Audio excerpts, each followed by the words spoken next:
Lectura del Santo Evangelio según San Mateo. Sí, Señor.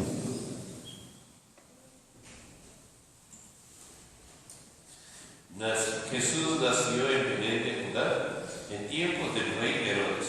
Unos magos de Oriente llegaron entonces a Jerusalén y preguntaron: ¿dónde está el rey de los judíos que acaba de nacer?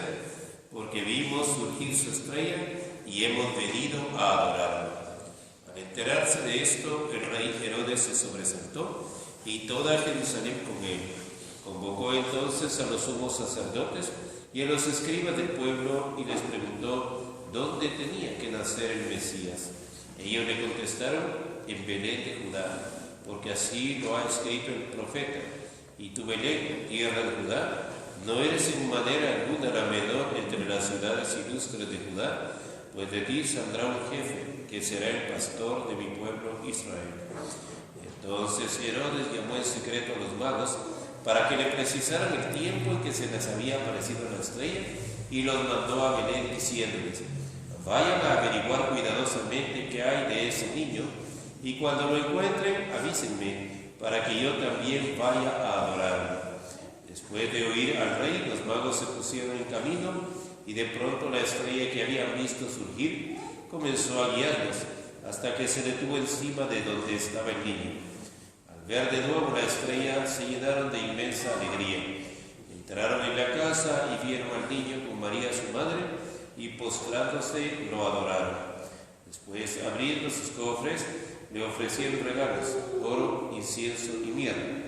Advertidos durante el sueño de que no volvieran a Herodes, regresaron a su tierra por otro camino.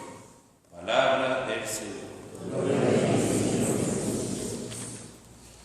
Hoy, hermanos, celebramos el domingo de la Epifanía. La Epifanía, que significa la manifestación del Señor a todos los pueblos. El que vinieran los reyes magos de Oriente significaba que venían desde lejos a conocer al Mesías. Desde ya nos daba a entender que no era solo para el pueblo judío, como en un principio creían ellos. Y por eso tenemos en el Salmo hoy: que te adoren, Señor, todos los pueblos. Y este es el Salmo 71 y suena muy bonito: que todos los pueblos adoren al Señor. Y eso no ha pasado. Todavía no está pasando.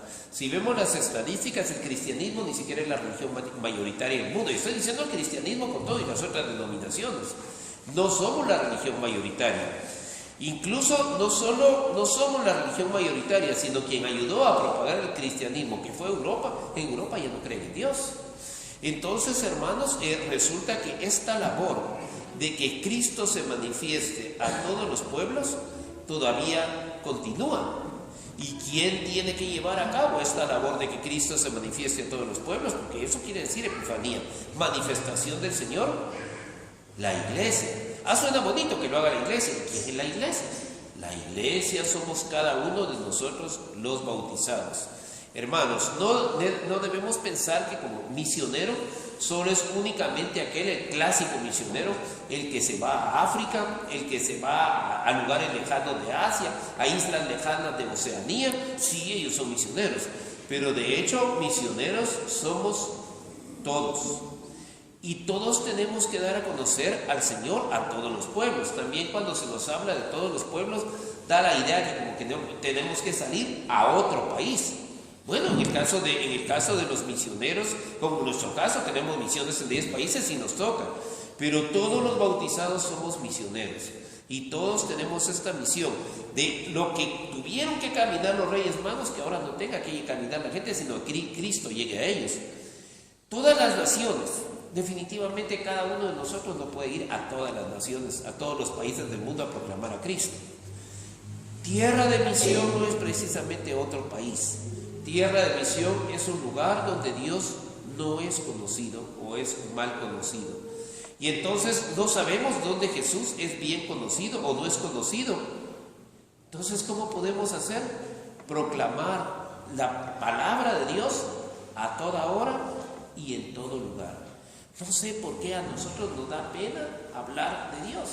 No, da pena, y eso no debería de ser. Fíjense, hermanos, y nos sucedió. Yo estaba antes de entrar al seminario en la zona 5 de Santa Ana, la Guardia del Santísimo, y leyeron una lectura del apóstol San Pablo. Y dijo el coordinador, que era un joven, dijo: esta lectura la acaban ustedes de escuchar. De veras que sí, decíamos todos. Sí suena familiar.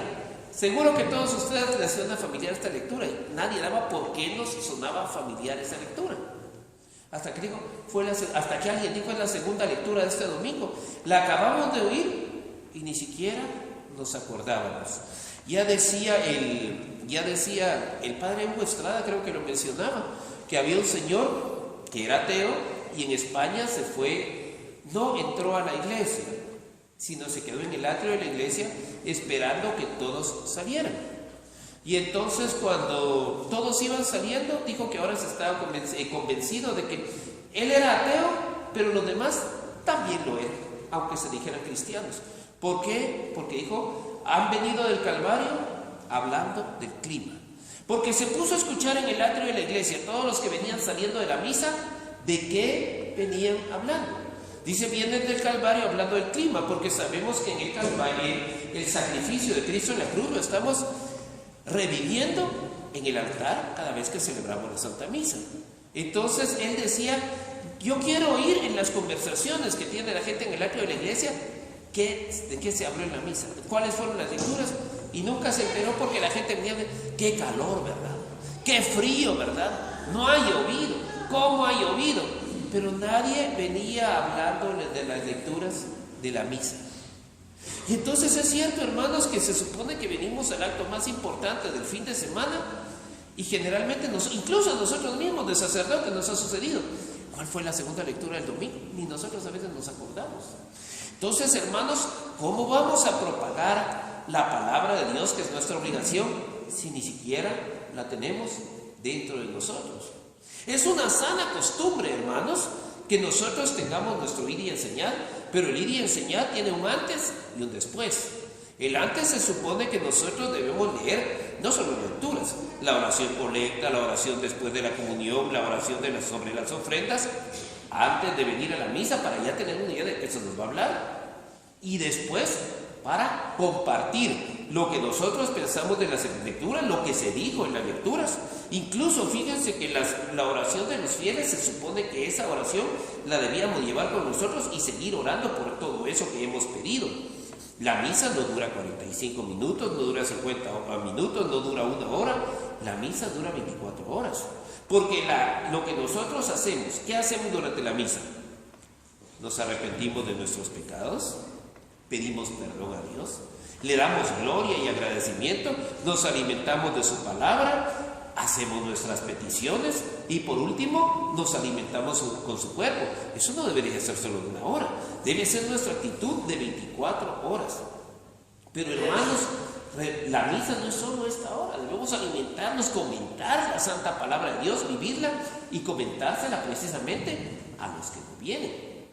Hermanos, miren, esta labor no se ha hecho. Que te adoren, Señor, todos los pueblos. Esto no está sucediendo ni siquiera en nuestro país, ni siquiera aquí en Guatemala está sucediendo. No todos adoran al Señor. ¿Por qué? Porque generalmente nadie se los ha dado a conocer. La iglesia lo debería hacer. Si quieren la iglesia, somos todos nosotros, los bautizados. Hermanos, y ya que mencionamos a la iglesia, tenemos 2 ideas de iglesia: la iglesia como grupo de bautizados y la iglesia como institución. También tenemos que reforzar la iglesia como institución para que este salmo se cumpla. Hermanos, qué bonito que nosotros tengamos aquí la Santa Misa, eso es muy bonito. Pero así, la misa, al igual que el ir a enseñarte, un antes de y un después de. Antes de, para que ustedes puedan venir aquí, ha habido un grupo de hermanos que han preparado, desde las velas hasta el sonido, que han preparado todo para que se pueda tener esta misa. Y el después de, cuando ustedes se retiran, se queda el mismo grupo de hermanos arreglándolo todo para la siguiente misa o para la siguiente semana. La parte triste es que esos hermanos son solo 4. Y cuando uno de ellos falta, uno de sacerdotes lo siente. Se siente porque vieran, hermanos, que a veces llega uno a algunas parroquias donde Ya casi ni siquiera se tiene que poner uno los ornamentos, porque hay una persona encargada de darle a uno el alma, darle a uno la casulla. Hay acólitos, ya todo está. Ya todo está. Y generalmente lo más curioso es que son en las colonias donde es la gente más pobre, donde ya todo lo tienen organizado. Hermanos, aquí solo 4 hermanos están a cargo de esto. Es bueno que reforcemos nuestra iglesia como iglesia espiritual, pero nuestra iglesia institucional también es bueno que la vayamos reforzando, hermanos, porque cada vez van a ir viniendo más hermanos, esperemos en Dios que así sea, y eso significa más trabajo, más organización, y solo para 4 personas es muchísimo trabajo. Entonces, de una manera u otra tenemos que contribuir, hermanos, a que esto que iniciaron los Reyes Magos, cuando Jesús se manifestó ante todos los pueblos representados en los Reyes Magos, que ahora nos dice el Salmo, que te adoren, Señor, todos los pueblos. Si no vamos a lograr que se adore a Dios en toda la China continental, si no vamos a lograr que se adore a Dios en la India, si no vamos a lograr que estos delincuentes de ISIS se conviertan, tal vez no lo podamos lograr, pero sí podemos lograr que aquí en nuestro medio sí se empiece a adorar más a Dios. Miren, hermanos, a mí me llama mucho la atención. Nosotros somos cristianos porque sabemos que Cristo es Dios y lo afirmamos el día de la Santísima Trinidad. Nuestros hermanos testigos de Jehová no son cristianos porque ellos no reconocen a Cristo como Dios, sino solo como Hijo de Dios. Al igual que nuestros hermanos mormones no son cristianos, ellos creen en Dios, pero no, creen en Jesús, pero no como Dios. Y sin embargo, ellos no son cristianos, están muy equivocados porque no reconocen la divinidad de Jesús. Pero yo tenía un compañero testigo de Jehová en el Ministerio de Economía, y él me decía que ellos no le llaman en la iglesia, le llaman el Salón del Reino. Dice que para ir a limpiar las bancas, para barrer, para hacer todo tipo de limpieza, todos los trabajos en el Salón del Reino, dice que tienen que pasar muchos años y los tienen que tener bajo escrutinio, ver cómo se comportan, para poder cederles el honor, porque lo consideran un honor, de limpiar la casa de Dios. Cuando nosotros los católicos a veces tenemos que suplicar, ellos consideran un honor hacerse cargo de la casa del Señor. Entonces, hermanos, tenemos todos que trabajar para que, si no va a ser en nuestros días, qué bonito sería que en nuestros días lográramos ver el planeta entero convertido y que este salmo se volviera realidad. Es el Salmo 71, que te adoren, Señor, todos los pueblos. Pero miren, si no vamos a lograr que nuestra vida se convierta en el mundo entero, por lo menos adelantar aunque sea una gradita más y decir, bueno, en esta gradita yo contribuí algo. Hermanos, esta es una obligación para todos nosotros. Que te adoren, Señor, todos los pueblos. Y ese todos los pueblos implica toda la familia, todo el vecindario, todos mis compañeros de trabajo. Y si nadie les ha hablado de Dios, entonces nos toca a nosotros lo que pasó con el etíope. Nuestro Señor mandó al diácono Felipe. Iba una carreta de un etíope que iba leyendo la Biblia, todos recordamos eso, los Hechos de los Apóstoles, y le dijo, ¿entiendes lo que vas leyendo? Iba leyendo las Escrituras, no porque no hay quien me lo explique, bendito sea Dios. El diácono Felipe estaba en capacidad de explicarlo, pero qué triste que un día nos llegue alguien que esté leyendo las Escrituras. ¿Entiende lo que va leyendo? No, nadie lo explica. Vamos a ver qué está leyendo. Estoy leyendo el profeta Oseas. Yo tampoco lo entiendo. No, hermanos, tenemos que instruirnos mejor. Fíjense que ni siquiera es necesario que compremos Biblia. Fíjense que si ustedes leen, hermanos, en el lomo aquí de Biblia enseñar, dice ciclo A, ciclo B y ciclo C. ¿Qué significa que es? Que en un periodo de 3 años, a puras lecturas, ya nos dieron toda la Biblia. Eso significa ciclo A, ciclo B y ciclo C. Que en esos 3 años, en la lectura leemos la Biblia completa. Ni siquiera hay necesidad de comprar Biblia, hermano. Aquí no la tenemos nosotros. ¿De qué voy a hablar? Fíjense que solo las lecturas de cada día nos dan tema de conversación. Podemos hablar de Dios en todos lados.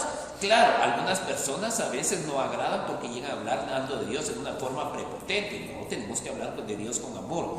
Pero miren, hermanos, las lecturas nos dan un mensaje para transmitírselo a todo el mundo, hermanos. A nuestros vecinos, a nuestros amigos, a las personas con las que nos encontramos en el supermercado. Algo les podemos decir. Entonces, hermanos, hablemos de Dios. Acostumbrémonos a hablar de Dios. El 8 de agosto celebramos a ese gran santo gigante, yo lo admiro, Santo Domingo de Guzmán. Él decía, el verdadero cristiano o está hablando con Dios o está hablando de Dios. Que no nos dé pena. No nos tiene que dar pena hablar de Dios si realmente lo amamos. Fíjense, hermanos, que ahorita cuando fue, ustedes lo pudieron ver, el año pasado cuando fue el Mundial, durante ese mes todo el mundo hablaba de lo mismo, del mismo tema, mañana y tarde, noche, en todas partes se oía hablar del mismo tema, de los resultados. ¿Y qué es más importante? ¿La palabra de Dios o el Mundial? Todo el mundo hablaba del Mundial y nadie, cuando hay un clásico, cremas rojos, Barça, Madrid, todo el mundo habla de eso. Ya pasaron 2 días del juego y todavía siguen hablando de eso. ¿Y por qué no de la misma manera hablamos de la santa palabra de Dios? Entonces, ¿cuántas gentes están ahorita como el etíope diciendo, no tengo quien me lo explique? Yo tampoco, porque yo tampoco entiendo. No, hermanos, si nosotros venimos aquí a la Santa Misa a alimentarnos de la palabra de Dios. Hoy yo creo que los Reyes Magos nos invitan, los santos reyes, para empezar la Biblia no dice ni que fueran reyes ni que fueran magos, eran sabios de Oriente. Entonces, esos sabios de Oriente que ahora están en el cielo, nos están invitando a que lo que a ellos tanto les costó, caminar y caminar y caminar siguiendo una estrella para ver a Jesús, nosotros no solo lo tenemos, hasta nos alimentamos con Él en la Santa Eucaristía. Ahora nos invitan a dar, a conocer. Si no vamos a lograr que en nuestra vida el planeta completo llegue a adorar a Dios, como lo dice el Salmo 71, por lo menos que no nos muramos sin haber puesto nuestro granito de arena. Por decir, aunque sea en un pequeño espacio, mi familia, mi trabajo, mi vecindario, pero un poquito lograr en tal para que ahí se adore a Dios, como lo dice el Salmo 71. Alabado sea Jesucristo. Siempre sea alabado.